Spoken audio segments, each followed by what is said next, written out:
Hello. आपका मेरे channel DJ वेदा में एक बार फिर से स्वागत है। तो केमिस्ट्री लेक्चर सीरीज में आज मैं एक नया लेक्चर लेके आप लोगों के सामने प्रस्तुत हुआ हूँ। अभी हम लोगों का 10th क्लास का केमिस्ट्री चल रहा है, उसमें मैं मेटल और नॉन मेटल को पढ़ा रहा हूँ। तो अभी तक इस टॉपिक से रिलेटेड मैंने 2 लेक्चर प्रोवाइड कर दिया अपने चैनल पे। अगर आप लोगों ने उसको नहीं देखा हो तो प्लीज़ मेरे चैनल पे जाइए डीजी वेदा पे और वो दोनों लेक्चर को देखिए। उसके बाद आज वाले लेक्चर को देखिए। आज ही अंतिम लेक्चर है नॉन मेटल और नॉन मेटल का। इसके बाद ये चैप्टर 10th क्लास केमिस्ट्री का कंप्लीट हो जाएगा। तो आप लोग से एक रिक्वेस्ट है, अगर आप लोग को वीडियो अच्छा लगता हो तो वीडियो को लाइक कीजिए, चैनल को सब्सक्राइब कर लीजिए ताकि इस चैनल पे आप बने रहिए। और आने वाले दिनों में मैं अभी तो जैसे लॉकडाउन चल रहा है तो ऑनलाइन पढ़ाई चल रहा है, तो मैं पूरे 10th का केमिस्ट्री और फिज़िक्स कंप्लीट कराऊंगा। तो आप मेरे चैनल पे बने रहिए ताकि आप घर बैठे क्वालिटी एजुकेशन पा सके। तो चलिए आज का जो टॉपिक है मेटल और नॉन मेटल उसको स्टार्ट करते हैं। उससे पहले मैं आपको बता देता हूँ आज हम लोग क्या क्या डिस्कस करने वाले हैं। देखिए, अकरेंस ऑफ मेटल पढ़ेंगे कि किस तरह से कुछ होते हैं सल्फाइड और होते हैं, कुछ होते हैं ऑक्साइड, तो उस तरह का डिफ्रेंशिएशन हम लोग देखने वाले हैं। फिर पढ़ेंगे 2 प्रोसेस होता है, एक रोस्टिंग एक कैल्सिनेशन। फिर इलेक्ट्रोलाइटिक रिफाइनिंग पढ़ेंगे। कोरोजन में पहले भी पढ़ाया हूँ लेकिन आज डिटेल में पढ़ने वाले हैं। Prevention of corrosion, galvanization, alloy, brass, bronze and solder, ये सब बारे में पढ़ने वाले हैं। तो देखिए, स्टार्ट करने से पहले मैं आपको यहाँ पे एक मैंने फ्लो चार्ट बना रखा है। काफ़ी कॉम्प्लिकेटेड आपको दिख रहा होगा, लेकिन जितना कॉम्प्लिकेटेड दिख रहा है एक्चुअली में उतना कॉम्प्लिकेटेड है नहीं। जैसे देखिए, कोई भी मेटल हो या नॉन मेटल हो उसको हम लोग ओर से एक्सट्रैक्ट करते हैं। ओर मिलता कहाँ से है? और मिलता है हमको अर्थ में। अर्थ कुछ मिलते हैं जो अर्थ के सरफेस के नीचे दबे हुए रहते हैं, कुछ मिलते हैं जो जैसे रॉक वगैरह में मिलता है, पहाड़ वगैरह में। जैसे छत्तीसगढ़ का बैलाडीला है वो आयरन ओर के लिए फेमस है। तो और झारखंड का जादूगोडा है यूरेनियम के लिए फेमस है। कर्नाटक का कोलार माइंस है वो गोल्ड के लिए फेमस है। तो वहाँ पे क्या किया जाता है? वहाँ पे बेसिक यही सब मेटल का एक्सट्रैक्शन किया जाता है।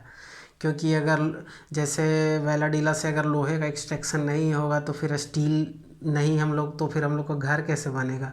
क्योंकि घर बनने में सरिया की ज़रूरत होता है, छड़ का, रड का। वो सब किस मेटल का रहता है? फेरस का रहता है। तो ये मिनरल का और ये ओर का होना हमारे मतलब आसपास में जो होते हैं उसको एक्सट्रैक्ट करके हम अपने यूज़ लायक बनाते हैं। तो उसी प्रोसेस को आज हम पढ़ने वाले हैं। आपके घर में एक नाइफ़ है वो भी स्टील का बना हुआ है। तो पिन से लेके प्लेन तक सब में मेटल का यूज होता है बनाने में। तो इसलिए और काफ़ी इम्पोर्टेंट है और उसको डिटेल में जानना भी काफ़ी ज़रूरी है कि किस तरह से एक्सट्रैक्ट किया जाता है। तो देखिए, हम लोग आज एक एक करके डिस्कस करते हैं कि कैसे एक्सट्रैक्ट किया जाता है। देखिए, सबसे पहले ओर जो मिलता है उसको कुछ इस तरह ऐसे ऐसे अनशेप में बहुत सारा ओर रहता है इस टाइप का। उसके बाद क्या करते हैं, उसको कंसनट्रेटेड ओर में बदलते हैं, मतलब उसमें कुछ सॉल्यूशन वगैरह मिलाते हैं जिससे आगे रिफाइनिंग के प्रोसेस में कोई दिक्कत ना हो। देखिए, अब सब के लिए एक तरीके से सबको मतलब हम लोग रिफाइन नहीं कर सकते हैं। कुछ ऐसे होते हैं जो हाईली रिएक्टिव है, कुछ मेटल ऐसे होते हैं जो मीडियम रिएक्टिव होता है, कुछ लास्टली वो है जो लो रिएक्टिव होता है। तो हाईली रिएक्टिव मेटल कौन कौन हो गया? Potassium, sodium, calcium, magnesium, aluminium, ये हाईली रिएक्टिव होते हैं। इनको हम लोग किस प्रोसेस से करते हैं? इलेक्ट्रोलिसिस ऑफ मोल्टेन ओर से प्योर मेटल ऑब्टेन करते हैं। तो सब जो हाईली रिएक्टिव है उसको इस प्रोसेस से किया जाएगा। और जो उससे कम रिएक्टिव है उसमें भी देखिए क्या होता है, सल्फाइड और हो गया, कार्बोनेट हो गया, जैसे CaCO3 कार्बोनेट और हो गया इस तरह का। सल्फाइड जैसे FeS2 ये सल्फाइड और हो गया। तो FeS2 को देखिए इसमें सल्फ़र है तो FeS2 इसको बोलते हैं, इसको फूल्स गोल्ड भी बोलते हैं, इसको मूर्खों का सोना बोलते हैं। फेरस डाइसल्फाइड को आप नोट करके लिख लीजिए, इसको फूल्स गोल्ड बोलते हैं, मतलब मूर्खों का सोना। मतलब ये सोने जैसा दिखता है लेकिन सोना नहीं होता, इसलिए इसको फूल्स गोल्ड बोलते हैं। तो इसको देखिए, जो सल्फाइड ओर होता है उसको कैसे करते हैं? रोस्टिंग करते हैं। कार्बोनेट को क्या करते हैं? कैल्सिनेशन करते हैं। और जो सल्फाइड रहता है उसको रोस्टिंग करते हैं। उसके बाद इससे क्या होता है? ऑक्साइड के फॉर्म में ऑब्टेन होता है, उसको फिर रिडक्शन ऑफ मेटल करते हैं, मतलब मेटल का रिडक्शन कराते हैं। उसके बाद फिर क्या करते हैं, ऑक्सीडेशन रिडक्शन मैंने प्रीवियस लेक्चर में बता दिया है। तो अगर आपको ये सब चीज़ों में कन्फ्यूजन है तो आप जो भी वीडियो मेरे चैनल पे अवेलेबल है उसको जाकर देखिए। उसके बाद प्यूरिफिकेशन ऑफ मेटल करते हैं लास्ट प्रोसेस में। और जो सबसे कम है मेटल ऑफ लो रिएक्शन। कुछ ऐसे मेटल होते हैं जो बहुत ही लो रिएक्टिव होते हैं, वो नेचर में फ्री स्टेट में पाए जाते हैं। जैसे Au हो गया मतलब कि सोना गोल्ड, Ag हो गया मतलब कि चांदी। तो ये सल्फाइड होते हैं। जैसे एक का एग्जांपल देता हूँ, Hg भी इसी प्रोसेस से किया जाता है। Hgs, PbS जिसको गैलेना भी बोलते हैं, PbS गैलेना, इससे क्या मिलता है, लेड किया जाता है, लेड प्राप्त होता है मतलब कि। तो ये सल्फाइड और को क्या करते हैं, सबसे पहले इसको सल्फाइड और को रोस्टिंग करते हैं, फिर मेटल प्रोवाइड होता है, ये प्योर नहीं रहता, फिर उसको रिफाइन किया जाता है। तो इस फ्लो चार्ट से आप एक चीज़ समझ रहे होंगे कि हर मेटल को एक्सट्रैक्ट करने का ओर से डिफरेंट प्रोसेस है। वो किस पे डिपेंड कर रहा है, उसके रिएक्टिविटी लेवल पे डिपेंड कर रहा है। जिसको रिएक्टिविटी लेवल जिसका कम है उसको ईजिली हम एक्सट्रैक्ट कर लें हैं, जिसका रिएक्टिविटी लेवल बहुत ज़्यादा है उसका भी एक प्रोसेस है। मतलब इजी और हार्ड में तो हम यहाँ पे कंपैरिजन नहीं कर सकते हैं, लेकिन हर मेटल को एक्सट्रैक्ट करने का उसके रिस्पेक्टिव ओर से एक अलग अलग तरीका है, और उसी तरीका से फॉलो करके हम प्योर मेटल ऑब्टेन करते हैं। तो ये फ्लो चार्ट पूरा था। मैंने बताया कि कौन कौन से हाईली रिएक्टिव है, कौन कौन से मीडियम में रिएक्टिव है, कौन लो रिएक्टिव है। तो उसको अलग अलग तरीके से हम लोग क्या करते हैं, ऑब्टेन करते हैं। अब यहाँ पे ये तो हो गया अकरेंस ऑफ मेटल। ये टॉपिक मैंने जो बताया था इसको मैंने फ्लो चार्ट से समझा दिया है। इसके आपके ये NCERT से मैंने रेफ़र किया है, ये मैंने NCERT से रेफ़र किया है पूरा।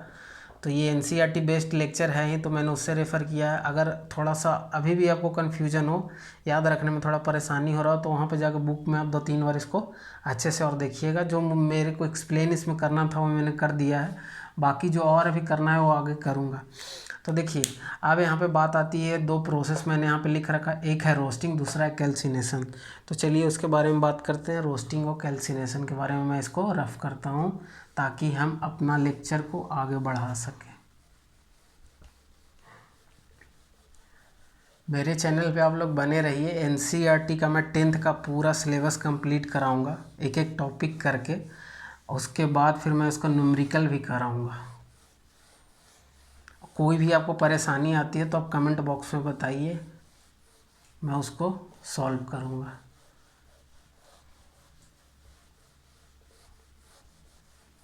तो देखिए अब बात आता है किसका, बात आता है, अब सबसे पहले मैं बताता हूँ रोस्टिंग क्या होता है। घर में भी हम लोग रोस्ट करते हैं लेकिन वो नहीं है, यहाँ ये अलग रोस्टिंग है। इसमें क्या होता है कि कोई भी ओर को जब प्रचुर मात्रा में मतलब अमेंडेड अमाउंट में ऑक्सीजन के प्रेजेंस में गर्म करते हैं तो उसको हम लोग क्या बोलते हैं। जैसे देखिए ZnS को ऑक्सीजन के एबंडेंस में करेंगे तो क्या बनेगा, ZnS को SO2 गैस रिलीज होगा, और क्या बनेगा, एक एलिमेंट और रिलीज होगा, इसको क्या बोलेंगे, जिंक ऑक्साइड बनेगा। तो ये जो हुआ हीट दिए, यहाँ क्या है, एबंडेंट ऑफ हीट दिए, एबंडेंट ऑफ ऑक्सीजन। तो ऐसा प्रोसेस जिसमें प्रचुर मात्रा में मतलब एबंडेंट अमाउंट ऑफ ऑक्सीजन में उसको हीट किया जाए उसको बोलते हैं रोस्टिंग। इसी के अपोजिट होता है कैल्सिनेशन। कैल्सिनेशन में क्या करते हैं, लिमिटेड अमाउंट ऑफ ऑक्सीजन देते हैं तो उसको बोलते हैं कैल्सिनेशन। तो ये हो गया रोस्टिंग। एक एग्जांपल आप कैल्सिनेशन का देख लीजिए, जैसे ZnCO3 है, ZnCO3 है, इसको आप अगर विदाउट ऑक्सीजन के हीट करते हैं तो क्या क्या बनेगा। देखिए ZnCO3 इसको हम लोग बिना ऑक्सीजन के हीट कर रहे हैं तो Zn जिंक ऑक्साइड बनेगा और CO2 गैस लिबरेट होगा। ये बैलेंस इक्वेशन नहीं है, अब बैलेंस करना कि खुद कोशिश कीजिए। मैं प्रीवियस लेक्चर में बहुत बार बताया हूँ बैलेंस करना। तो देखिए यहाँ पे क्या है, यहाँ पे एबंडेंट अमाउंट ऑफ ऑक्सीजन है, तो ये किसका हो गया, ये रोस्टिंग का एग्जांपल हो गया। ये क्या हो गया, ये कैल्सिनेशन का एग्जांपल हो गया, ये कैल्सिनेशन का। एब्सेंस या लेस अमाउंट में लेसर अमाउंट में जब हम उसको हीट करते हैं, ये हीट का सिंबल होता है तो उसको बोलते हैं कैल्सिनेशन। देखिए अब कुछ और ऐसा होता है, जैसे अभी मैंने फ्लो चार्ट से बताया था कि कुछ जो मीडियम रिएक्टिव एलिमेंट होते हैं, कुछ को सल्फाइड था उसको हम लोग क्या कर रहे थे, रोस्टिंग कर रहे थे। कुछ कार्बोनेट और था उसको हम लोग क्या कर रहे थे, कार्बोनेट जो और था जैसे CaCO3 CaCO3 इसको हम लोग क्या करते हैं, कैल्सिनेशन से करते हैं, मतलब रिफाइनिंग का प्रोसेस। अब कुछ जो सल्फाइड था उसको हम लोग क्या करते हैं, रोस्टिंग से, जैसे PbS, तो इसको हम लोग क्या करते हैं, रोस्टिंग से रिफाइन करते हैं। तो अब एक चीज़ से, जैसे एक फार्मूला से हर मैथ को सॉल्व नहीं किया जा सकता, हर मैथ के लिए अलग अलग फार्मूला है, वैसे ही हर मिनरल को एक्सट्रैक्ट करने के लिए हम लोग अलग अलग तरीका ईजाद किया हुआ है, उसको फॉलो करके उसको एक्सट्रैक्ट किया जाता है। तो उसी तरीका के अंदर दो छोटे छोटे प्रोसेस होते हैं, उसको एक को रोस्टिंग बोलते हैं, एक को कैल्सिनेशन बोलते हैं, उसके बारे में मैंने बता दिया। एक with amended amount of oxygen, एक विदाउट ऑक्सीजन या लेस ऑक्सीजन, उसको बोलते हैं हम लोग विदाउट ऑक्सीजन, उसको बोलते हैं कैल्सिनेशन। दोनों हीट किया जाता है, लेकिन एक में क्या होता है, ऑक्सीजन एबंडेंट रहता है, एक में ऑक्सीजन अनअवेलेबल रहता है। तो ये तो था, this is all about calcination and roasting. तो इसको आप याद कर लीजिएगा, ये डेफिनेटली आप याद कर लीजिएगा कि कार्बोनेट जो ऑक्साइड रहता है, कार्बोनेटिक जो और रहता है, उसमें क्या करते हैं हम लोग, कैल्सिनेशन, और जो सल्फाइड रहता है उसमें क्या करते हैं हम लोग, रोस्टिंग। ये आपके 1 नंबर के ऑब्जेक्टिव या 2 नंबर में पूछा जा सकता है। अब देखिए क्या हो गया, इसके बाद हो गया इलेक्ट्रोलाइटिक रिफाइनिंग, इसके बारे में हम लोग पढ़ेंगे। देखिए होता क्या है कि जो ये इतना सारा प्रोसेस करने के बाद भी जो हम लोग को मेटल मिलता है वो पूरा प्योर नहीं होता है, तो इलेक्ट्रोलाइटिक मेथड यूज करके उसको हम लोग पूरा प्योर करते हैं। तो चलिए पढ़ते हैं इलेक्ट्रोलाइटिक मेथड होता क्या है। देखिए इलेक्ट्रोलाइटिक मेथड में हम लोग करते क्या है कि देखिए क्या करते हैं कि जैसे हमको अगर कॉपर का इलेक्ट्रोलाइटिक मेथड से अगर उसको प्योर करना हो, तो क्या करते हैं कि कॉपर का 2 गो रड ले लेते हैं, मतलब एक प्योर कॉपर रहता है, एक इम्प्योर कॉपर रहता है। जो इम्प्योर कॉपर रहता है इसको देखिए क्या करिए, इसको ऐसा कीजिए कि आप इसको एनोड बना दीजिए। प्योर जो कॉपर है उसको एनोड बनाया जाता है, जो प्योर कॉपर है उसको कैथोड बनाया जाता है। पॉजिटिव एनोड, पॉजिटिव निगेटिव, इसको बना दिया जाता है। देखिए, और इसमें कॉपर सल्फेट का जो सॉल्यूशन रहता है उसमें भर दिया जाता है, इसमें कॉपर सल्फाइड का सॉल्यूशन से इसको भर दिया जाता है। और इसमें क्या करते हैं हम लोग, ये क्या है, ये एक्सटर्नल सोर्स है, यहाँ पे स्विच लगा हुआ रहता है, इस टाइप का ये स्विच लगा हुआ रहता है। जब ये स्विच देंगे तो ये करंट है, ये फ्लो होगा। और देखिए इसमें होगा क्या कि देखिए इसमें देखिए होता क्या है कि इसका देखिए मेन प्रोसेस में बोलता हूँ, इसको लिख लीजिए। ये जो देखिए ये इम्प्योर है, इम्प्योर कॉपर, और इसको क्या बनाते हैं हम लोग, प्योर कॉपर। तो इम्प्योर कॉपर को हम लोग क्या बनाते हैं, एनोड। और ये कॉपर सल्फेट का सॉल्यूशन होता है। अब देखिए इसमें जब इलेक्ट्रिसिटी फ्लो होता है तो क्या होता है कि कॉपर इसमें से निकल के सॉल्यूशन में जाता है, Cu2+ में निकलेगा, सॉल्यूशन में जाएगा। और फिर क्या होगा, इसमें से जो देखिए कॉपर, ये जो सॉल्यूशन है इसमें भी कॉपर अवेलेबल है, तो ये सॉल्यूशन से क्या होता है, सॉल्यूशन में डिसॉल्व होता है ये कॉपर आयन। उसके बाद क्या होता है, यहाँ से प्योर कॉपर Cu2+ इसमें जाकर डिपॉजिट हो जाता है, इस वाले में, कैथोड में, और यही हमको प्योर कॉपर मिलता है। तो इस वाले जितने प्रोसेस पहले हुआ था उससे जो कॉपर मिला था उतना प्योर नहीं था, उसको प्योर करने के लिए इलेक्ट्रोलाइटिक मेथड का यूज करते हैं। तो देखिए ये आप लोग याद कर लीजिएगा कि एनोड को इम्प्योर एनोड को क्या बनाते, एनोड में हम लोग क्या लगाते हैं, इम्प्योर कॉपर, और प्योर कॉपर को क्या लगाते हैं, कैथोड में। फिर क्या होता है, ये इसमें डिज़ोल्व होता है, और देखिए कुछ जो मतलब इम्प्योरिटीज़ रहते हैं सोल्यूबल रहता है, इसी में डिज़ोल्व हो जाता है, और कुछ रहता है उसको यहाँ पे ऐसे जमा हो जाता है, इसको बोलते हैं एनोड मड। इसको आप लिख लीजिएगा, यहाँ पे जमा हो जाता है नीचे में तलहटी में, इसको क्या बोलते हैं, एनोड मड, एनोड मड, इसको एनोड मड बोलते हैं। तो इसको आप लिख लीजिए। इस तरह से ये जो कॉपर हमको मिलेगा ये प्योर कॉपर मिलेगा। इसी प्रोसेस को हम लोग क्या बोलते हैं, electrolytic lytic method, electrolytic method से हम लोग क्या करते हैं, इसी तरह से और भी मेटल है उसको हम लोग प्योर कर सकते हैं। एक्चुअली में यहाँ हो क्या रहा है, इलेक्ट्रिसिटी जब फ्लो होता है तो इसमें करंट के कारण क्या होता है, कॉपर आयन इसमें से लिबरेट होता है, copper ion pure impure copper liberate होता है, और फिर इसी के इक्विवेलेंट अमाउंट में सॉल्यूशन से जो इम्प्योर कॉपर रहता है वो प्योर फॉर्म में इस पर डिपॉजिट हो जाता है, और जो इम्प्योरिटी था वो इसमें डिज़ोल्व हो जाता है। जो डिज़ोल्वेबल इम्प्योरिटी है सॉल्यूशन में डिज़ोल्व हो जाता है, बाकी जो डिज़ोल्वेबल इम्प्योरिटीज़ नहीं है, जो डिज़ोल्व नहीं हो सकते, वो एनोड मड के रूप में नीचे जम जाता है एनोड साइड में। तो this is all about electrolytic refining. तो इससे जो हम लोग को कॉपर मिलता है, प्योर कॉपर मिलता है। क्या मिलता है? Pure copper. इससे जो हम लोग को कॉपर मिलता है वो क्या मिलता है? Pure copper. तो ये लास्ट प्रोसेस है जिससे हम लोग को मेटल क्या मिलता है? एकदम प्योर मिलता है।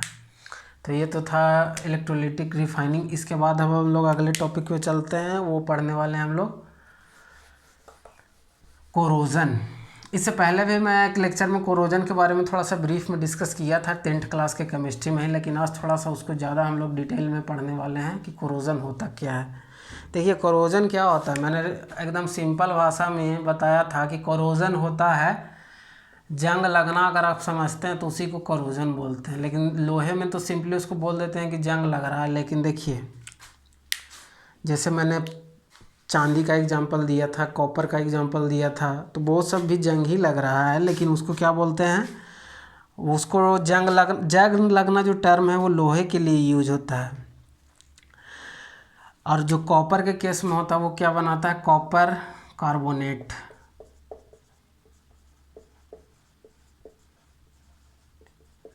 ये किस कलर का होता है? ग्रीन कलर का। आप लोग जो एक पानी पीने के लिए जो कॉपर का जग यूज करते हैं उसमें देखिएगा इस टाइप का कुछ रहता है, उसमें ऐसे रहता है। तो देखिएगा कि इसके ऊपर वाले लेयर में क्या रहता है, ये जो बन जाता है, ये जो गंदगी के रूप में जम जाता है, यही है आपका, यही गंदगी है आपका कॉपर कार्बोनेट जो ग्रीन कलर का होता है। और दूसरा केस में आ जाइए, अगर हम लोग चांदी के केस में बात करें तो चांदी के केस में देखिए मैंने पायल का एग्जांपल दिया था। उसमें क्या होता है, उसमें क्या होता है कि ब्लैक कलर का जमता है। ब्लैक कलर जो गंदगी जमता है वो ब्लैक कलर का बोलते जमता है, और वो क्या रहता है? Silver sulphate.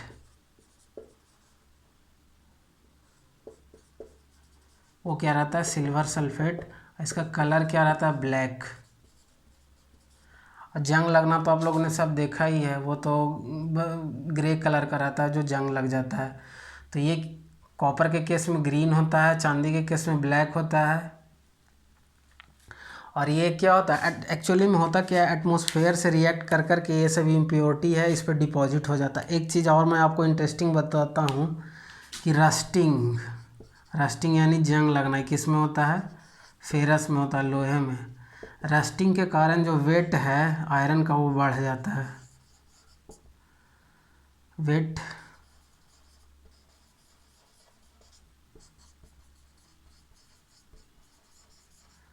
क्या होता है? बढ़ जाता है। एक्चुअली में आप देखिएगा क्या होता है, अगर कोई भी लोहे का सामान रखा हुआ तो रस्टिंग के बाद उसमें कुछ इस तरह का छोटा छोटा मतलब पिट टाइप का बनता है। उसके बाद क्या होता है, उसमें ऑक्सीजन डिपॉजिट होने के कारण एटमॉस्फेरिक ऑक्सीजन से रिएक्ट करके Fe3O4 बन के क्या करता है अपना, इसका वेट जो है ऑक्सीजन डिपोजिशन के कारण इसका जो वेट है वो बढ़ जाता है। उसके बाद क्या होता है, रस्टिंग होता है, उसके बाद रस्ट होकर वो झड़ जाता है, गिर जाता है। फिर नया लेयर आया, फिर वो अंदर वाला लेयर आया, उस पर फिर रस्टिंग होगा, फिर झड़ के गिर गया। फाइनली अगर इस पर हम लोग ऑयल पेंट या पेंट नहीं लगाते तो इस तरह से रस्टिंग होते होते पूरा जो फेरस है वो रस्टिंग के कारण ख़त्म हो जाता है। तो ये है, ये अब चीज़ आप याद रखिएगा, रस्टिंग के कारण क्या होता है? वेट बढ़ जाता है। क्यों? क्योंकि ऑक्सीजन से रिएक्ट करके उस पर ऑक्सीजन डिपॉजिट हो रहा है। तो this is all about corrosion. अब देखिए तो कोरोजन था, ये तो मैंने पहले भी बताया था, यहाँ पे फिर से बताया हूँ। अब देखिए प्रिवेंशन ऑफ कोरोजन, मतलब कोरोजन से बचे कैसे। देखिए सबसे अच्छा तरीका है लोहे के केस में तो कि हम लोग क्या करते हैं, लोहे के केस में क्या करते हैं, उसको पेंट कर देते हैं। वार्निश कर देते हैं, ऑयल पेंट कर देते हैं। ये सब टेक्निक से लोहा तो बचा लेते हैं। और एक चीज़ और होता है, एक प्रोसेस होता है उसको बोलते हैं हम लोग गैल्वेनाइजेशन। इसमें क्या करते हैं, स्टील और आयरन, ये दोनों के क्या करते हैं, जैसे कोई भी अगर बर्तन है, बाय द वे इस तरह का बर्तन है, तो इस पर हम लोग क्या करते हैं, जिंक का कोटिंग कर देते हैं। जिंक का कोटिंग करते हैं। यही जो कोटिंग का प्रोसेस है, the process of coating of zinc on steel और आयरन इज कॉल्ड गैल्वेनाइजेशन। इसको आप याद रखिएगा। The process of coating on iron and steel of zinc element is called galvanisation, जिसको हिंदी में बोलते हैं जस्तीकरण। यानी ये जिंक का लेयर है, लेयर ऑफ जिंक। जिंक का एटॉमिक नंबर कितना होता है, 30। ये भी आप याद कर लीजिएगा। कॉपर का एटॉमिक नंबर कितना होता है, 29। तो ये तो था क्या, देखिए, तो ये जो मैं बताया ये भी क्या, ये एक तरीका है प्रिवेंशन करने के लिए। जब ये लेयर बना देते हैं, ऊपर में एक लेयर बन जाता है जिंक का, तो फर्दर इसमें करोजन नहीं होता। तो एक गैल्वेनाइजेशन था, जस्तीकरण जिसको हिंदी में बोलते हैं। तो देखिए, ये तो था प्रिवेंशन ऑफ करोजन। अब देखिए, अब एक तरीका और है, एक तरीका से और हम लोग प्रिवेंट करते हैं। जैसे करते क्या है कि हम लोग अपने स्पेसिफिक रिक्वायरमेंट के अनुसार एलिमेंट में कुछ और मिलाते हैं, उसको बोलते हैं एल्लॉइंग। अब हम लोग पढ़ेंगे एल्लॉय के बारे में। क्या पढ़ेंगे, एल्लॉय के बारे में, alloys. Now we are going to study about alloy. देखिए, आप लोग तो नॉर्मल बोलचाल की भाषा में सुनते होंगे, आजकल तो बहुत ट्रेंड में है एल्लॉय व्हील।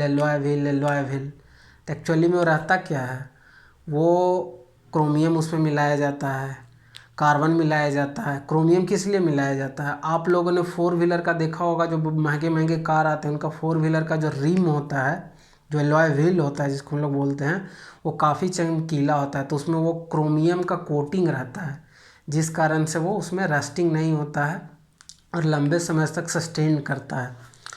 तो देखिए, एलॉइंग जो वर्ड है, इसका मतलब होता है कि एक से एक मेटल, एक या एक से अधिक मेटल मिलाते हैं। मिक्सिंग ऑफ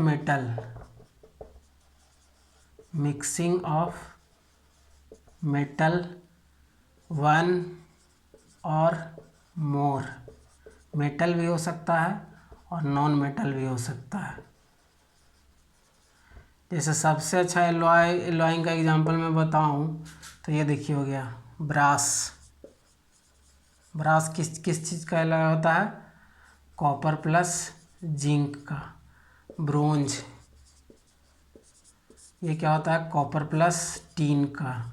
उसके बाद हो गया सोल्डर, ये किसका होता है, ये होता है, इसको आप अच्छे से, इसको ट्रिक में बताता हूँ, शंकर पार्वती को जब मिला देते हैं तो बन जाता है सोल्डर। एसबी और पीवी लेड है और एसबी भी एक एलिमेंट होता है। Sorry SN Shankar Parvati. SN क्या हो गया, टीन को एसएन बोलते हैं। अब पीवी को क्या है, लेड। यानी शंकर पार्वती को मिलाने से क्या बन जाता है, सोल्डर। तो इसको आप एज ए ट्रिक समझ लीजिए कि शंकर पार्वती को मिला देंगे तो सोल्डर बन जाएगा। अब देखिए, इन तीनों का यूज होता है क्या क्या, मैं बताता हूँ। देखिए, ब्रास का तो यूज होता है, हमारे घर में बहुत सारा ब्रास का भी क्या रहता है, यूटेंसाइल यानी कि बर्तन रहता है। ब्रोंज का भी रहता है। हमारे स्कूल वगैरह में जो घंटी रहता है वो क्या रहता है, बेल मेटल का रहता है। उसमें भी क्या रहता है, ब्रास का ही रहता है, लेकिन उसमें थोड़ा सा और कुछ एलिमेंट मिलाया जाता है, जिसके कारण से वो उसको बेल मेटल बोला जाता है। Bell metal, BELL, bell metal. किसका बना हुआ था, बेल मेटल का। तो देखिए, एक तो ये हो गया। और सोल्डर का कहाँ पे यूज होता है, सोल्डर का यूज होता है इलेक्ट्रिकल इंडस्ट्रीज में। जैसे क्या होता है कि कोई भी अभी इलेक्ट्रिकल इक्विपमेंट बना हुआ होता है, तो इस तरह का क्या रहता है, एक स्ट्रिप रहता है, मतलब एक क्या सीट रहता है, उस पे क्या रहता है कि जितना भी इलेक्ट्रिकल इक्विपमेंट रहता है छोटा छोटा, उसको हम लोग क्या करते हैं, इस टाइप का छोटा छोटा इलेक्ट्रिकल इक्विपमेंट रहता है उसको हम लोग क्या करते हैं, सोल्डरिंग के प्रोसेस से सोल्ड कर देते हैं, मतलब उसमें जोड़ देते हैं। It is the process of, देखिए दो, जैसे देखिए वेल्डिंग मैंने कल बताया था, वैसे ही सोल्डरिंग होता है, लेकिन इसमें क्या होता है कि ये इलेक्ट्रिकल इंडस्ट्री में यूज होता है। इसमें क्या किया जाता है, देखिए सोल्डर में बेसिकली किया क्या जाता है, मिलाया जाता है टीन और लेड को। एक चीज़ मैं आपको और यहाँ पे बताता हूँ कि जैसे देखिए, अगर फेरस का जो मैंने मेल्टिंग पॉइंट बताया था, फेरस का मैंने मेल्टिंग पॉइंट कितना बताया था, 1510, मतलब 1450 से स्टार्ट होने लगता है, 1510 डिग्री सेंटीग्रेड पे ये पूरी तरीके से मेल्ट हो जाता है।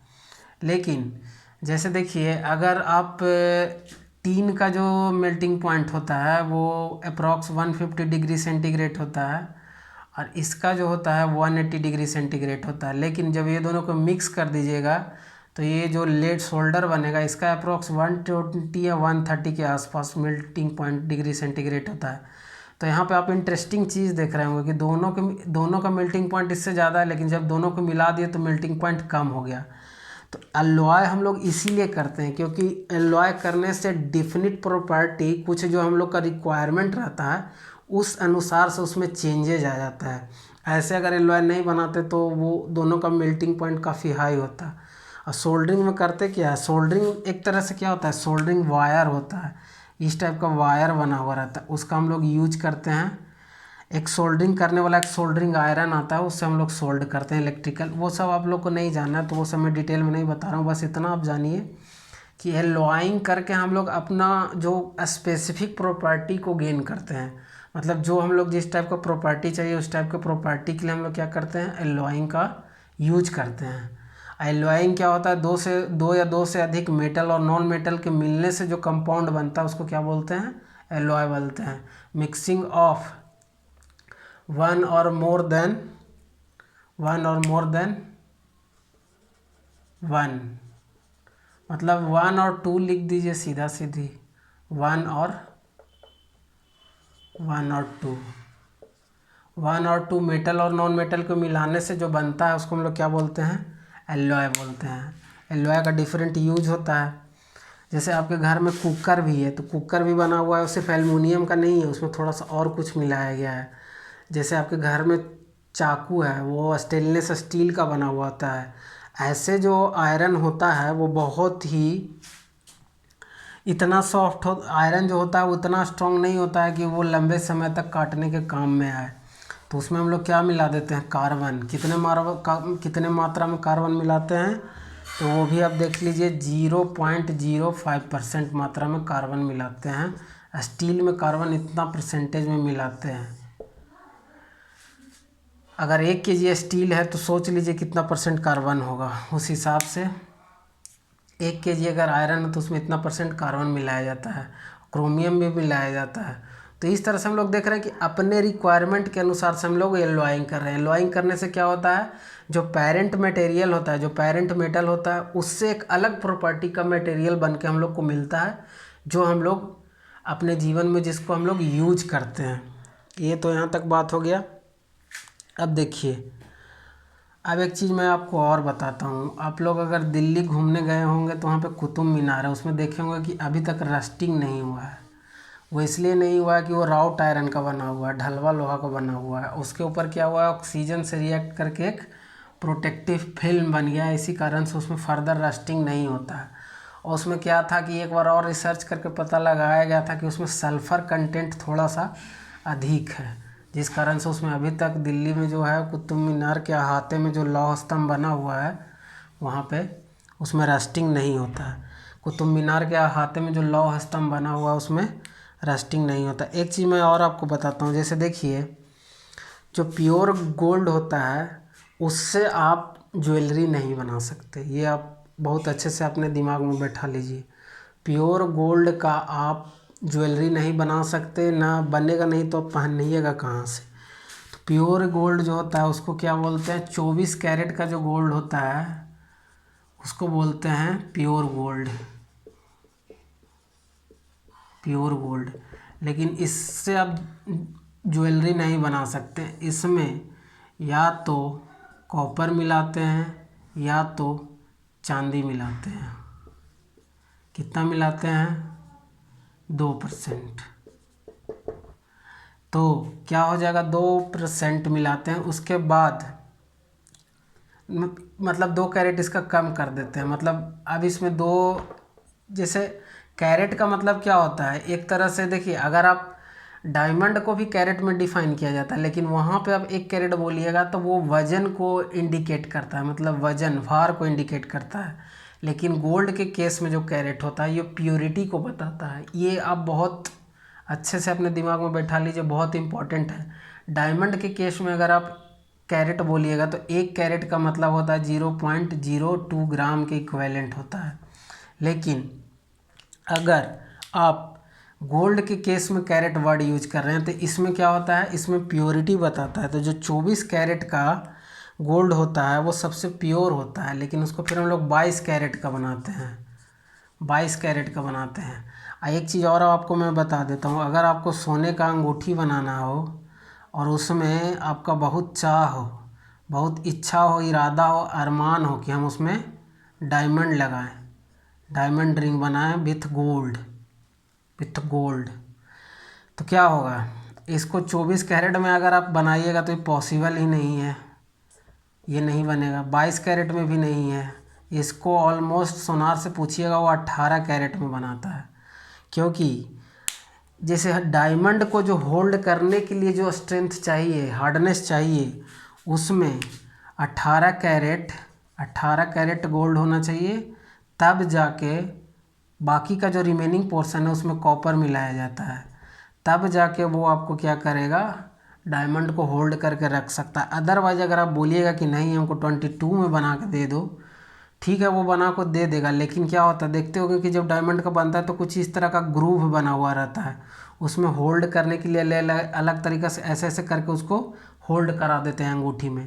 लेकिन क्या होगा, जब 22 कैरेट का रहेगा तो सॉफ्ट रहेगा, उतना हार्ड नहीं रहेगा। कुछ समय बाद आप काम करते हुए, कुछ करते हुए थोड़ा सा ऐसे किए, वो कभी भी निकल के आपका डायमंड गया, आपका हो गया हालत ख़राब, आपने लॉस्ट कर दिया डायमंड को। तो इसलिए बनाया जाता है 18 कैरेट में बनाया जाता है, 18 कैरेट 16 कैरेट, मैक्सिमम 18 कैरेट में ही बनाया जाता है, क्योंकि प्योर गोल्ड है कि कोई मतलब का नहीं है, बहुत ही सॉफ्ट होता है, बहुत ही सॉफ्ट होता है, उसका कुछ यूज नहीं हो सकता है ज्वेलरी बनाने में, इसलिए कॉपर का यूज करके हम लोग ज्वेलरी बनाते हैं।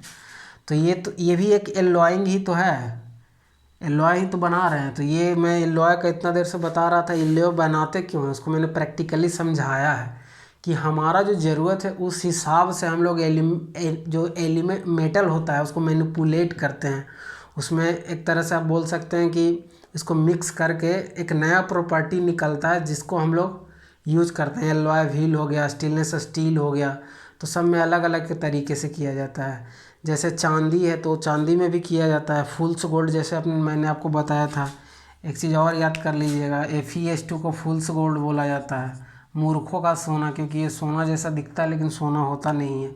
मूर्ख लोग इसको सोना समझ लेते हैं, लेकिन ये सोना तो है नहीं। तो देखिए ये एलॉइंग का मैंने पूरा आपको प्रैक्टिकली बता दिया। इसके बाद भी अगर आप लोगों को कोई दिक्कत होता है तो आप कमेंट बॉक्स में पूछ सकते हैं, उसको मैं बता दूंगा। तो ये तो था हमारा क्या, मेटल एंड नॉन मेटल, जो हम लोग का जो सिलेबस एनसीईआरटी में था यहाँ पूरी तरह से कंप्लीट हुआ। मैंने एक एक करके सारा टॉपिक को with practical examination, with practical example and मैं देखिए कोई भी मैं लेक्चर पढ़ाया हूँ तो उसमें केमिस्ट्री इन एवरीडे लाइफ को ज़रूर जोड़ा हूँ। मेरा कहने का मतलब ये है कि बुक आप ज़रूर पढ़िए, लेकिन उसको आसपास में आप ज़रूर देखिए। जैसे ये मैंने एलॉइंग में गोल्ड वाला एग्जांपल दिया, सबको सोना, कितना सोना है, सोना बहुत पसंद होता है, पहनने वाला भी सोना बहुत पसंद होता है और सोने वाला सोना भी बहुत पसंद होता है। तो सोना पसंद तो होता है, लेकिन बहुत कम लोग जानते होंगे कि प्योर सोना जैसा कुछ होता नहीं है। प्योर सोना का आप ऑर्नामेंट यानी कि जेवरात नहीं बना सकते, जेवर नहीं बना सकते। उसमें क्या मिलाया जाता है, कॉपर मिलाया जाता है, चांदी मिलाया जाता है, और उसके बाद उससे जेवर बनाया जाता है, ऑर्नामेंट बनाया जाता है। तो ये एल्लोइंग का क्या था, प्रैक्टिकल यूज़ था जो मैंने आपको बता दिया। इससे आप एल्लोइंग प्रोसेस को कभी नहीं भूलेंगे। एल्लोइंग का डिफिनीसन भी मैंने बताया था, एक या एक से अधिक मेटल या नॉन मेटल के मिलाने से होमोजीनियस मिक्सचर ये बनता है। मैंने होमोजीनियस और नॉन होमोजीनियस अगर नहीं जानते हैं तो आप जाकर मेरा प्रीवियस लेक्चर देखिए, पहले का लेक्चर देखिए, मैंने बताया है मिक्सचर में कितने तरह का मिक्सचर होता है। तो यहाँ पे जो मिक्सचर बनता है एलॉय में होमोजीनियस मिक्सचर बनता है, जिसको हिंदी में समांगी मिश्रण बोलते हैं। तो this is all about metal and non metal. एक एक करके मैंने फिजिकल प्रॉपर्टी, केमिकल प्रॉपर्टी और किस तरह से एक्सट्रैक्शन होता है उसके रिलेटेड कुछ टर्म थे, उसको मैंने एक्सप्लेन कर दिया है। फिर भी अगर आपको कोई डाउट रहता है तो आप बेहिचक मेरे से कमेंट में आप पूछ सकते हैं, मैं उसको ज़रूर बताऊँ, आपको आंसर दूंगा। और अगर ज़्यादा कमेंट आया, ज़्यादा कन्फ्यूज़न हुआ तो सारे कमेंट को मैं कंपाइल करके एक वीडियो फिर से बना दूंगा। कन्फ्यूज़न मेरे क्लास में रहने वाला नहीं है, मैं प्रैक्टिकली सारे कन्फ्यूज़न क्लियर करूंगा। बुक के साथ साथ प्रैक्टिकल एक्सप्लेनेशन मेरा मेन मोटो है, तो उसको आप अपने लाइफ में उतारिए। मेरे वीडियो को देखिए, प्रैक्टिकली फिजिक्स और केमिस्ट्री को समझिए। मेरे चैनल पे फिजिक्स का भी लेक्चर चल रहा है, मैं उसको प्रैक्टिकली बता रहा हूँ। तो ठीक है, आज इस लेक्चर को हम लोग यहीं तक रखते हैं। अगले लेक्चर में हम लोग मिलते हैं अगले टॉपिक के साथ, जो कि है कार्बन एंड इट्स कंपाउंड, जो कि बहुत ही अच्छा रहने वाला है और बहुत ही इंटरेस्टिंग टॉपिक है। आपको समझने में बहुत मौका आएगा, बहुत मज़ा आएगा। तो ठीक है, वीडियो देखने के लिए आपका बहुत बहुत धन्यवाद। आपका दिन शुभ हो।